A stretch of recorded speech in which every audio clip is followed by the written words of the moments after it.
नमस्कार, बहुत स्वागत है आपका। आज हम बात करेंगे अपामार्ग की, जिसको हम लठजीरा भी कहते हैं।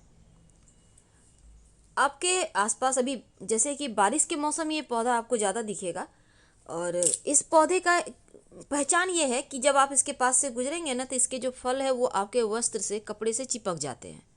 आपने देखा होगा, कहीं आप सफ़र कर रहे होंगे, कभी बचपन से लेकर अभी तक आपके साथ ऐसा जरूर हुआ होगा, कुछ ना कुछ आपके कपड़े में चिपक गया है। तो ये जो चिपकता है ना, इसको लठजीरा कहते हैं। लठजीरा का आयुर्वेद में महत्व है और ये एक तरह से तंत्र क्रियाओं में भी इसका प्रयोग होता है। इसके बहुत सारे फायदे हैं, तो पहले चलिए शुरुआत करते हैं।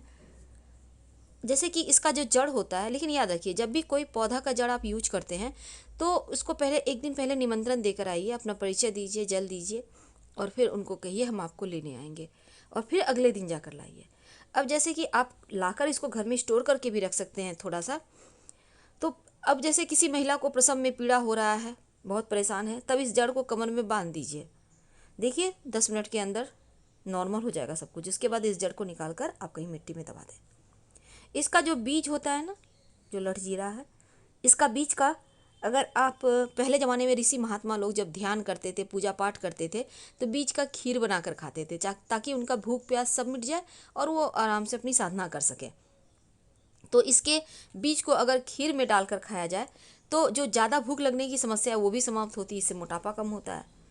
अब तीसरी बात, देखिए इसका जड़ में अमृत का वास होता है, अमृत तत्व का वास होता है। कहा जाता है कि जब समुद्र मंथन के समय अमृत निकला था, तो देवता और दानवों की लड़ाई में अमृत की एक बूंद जैसे दुर्वा घास के ऊपर गिरी थी, उसी तरह इस लठजीरा अपामार के ऊपर भी गिरी थी।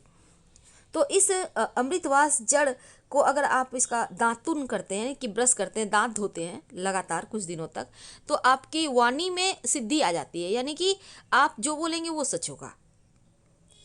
अब लठजीरा का जो जड़ है ना, इसको अगर पान के पत्ते के साथ रस, लठजीरा का थोड़ा सा रस, जड़ घिस लें, पान पत्ते का थोड़ा सा घिस कर जड़ निकालें, दोनों को मिक्स करके तिलक लगाइए। आप लगातार इस तिलक को यूज कीजिए, ये तीव्र वशीकरण पैदा करता है। आप खुद लगाइए, आपके पति, आपके ससुराल वाले, आपके आस पड़ोस, आपकी पूरी सभा को आप वशीभूत कर सकते हैं। बड़े बड़े जो साधु महात्मा हैं इसी सब तिलक का प्रयोग करते हैं, तभी तो लोग उनको उतने फॉलो करते हैं, सुनने जाते हैं। तो इस तिलक को प्रयोग करके आप अपने भी घर में अपना सिक्का जमा सकते हैं। अब देखिए लठजीरा का जो जड़ है, अगर कोई बांझ स्त्री को कपिला गाय, यानी जो गाय पहला बच्चा जिसने दिया है, तो अगर वो बच्चा बछड़ा है, तो अगर इसके दूध में आप घिस कर पिला दें बंध्या स्त्री को भी, इस जड़ को, लठजीरा की जड़ को, तो उसको संतान प्राप्ति होती है, वो भी पुत्र संतान। अगर वो बछिया है तो फिर पुत्री संतान। तो ये कपिला गाय के दूध में इसको पिलाने से, ये उपाय करने से संतान जरूर पैदा होता है, क्योंकि ये बहुत ज़्यादा इसके शक्तिशाली प्रभाव होते हैं। फिलहाल आपसे विदा लेते हैं। जानकारी अच्छी लगे तो लाइक कर सब्सक्राइब करें, अपनों के साथ वीडियो को शेयर भी करें। धन्यवाद। हम फिर मिलेंगे। हर हर महादेव।